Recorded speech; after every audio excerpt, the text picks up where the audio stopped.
Hello mga idol! Kita nyo naman, pulang-pulang bulaklak ng bougainvillea mga idol.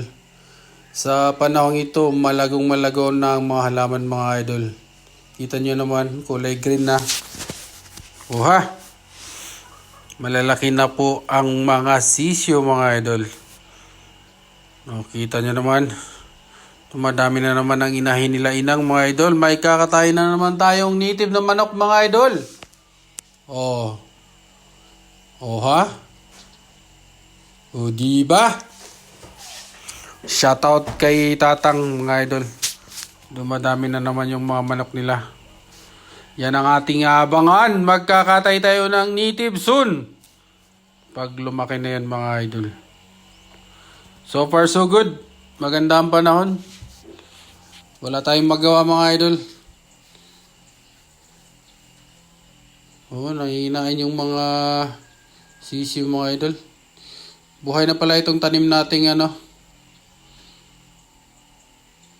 Hulaan nyo ako nung puno yan mga idol. Itong dahon na to.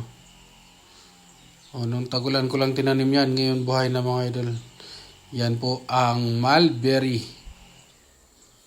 Mabilis lang siya mabuhay mga idol. Itusok mo lang pag tagulan. Nako, pag taginit buhay na.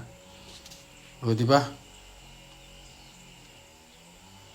Sarap mag-alaga ng native mga idol. Dapat sana ikulong para mabilis dumami. Oha. Dumadami na naman ang sisiw nila mga idol. Sana all. May ngayon yung kapitbahay natin mga idol. Naglalaga rin ng punong kahoy. O diba?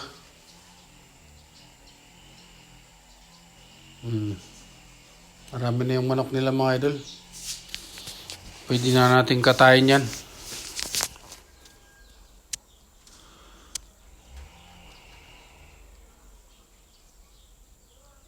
Punta na muna natin si Kiko.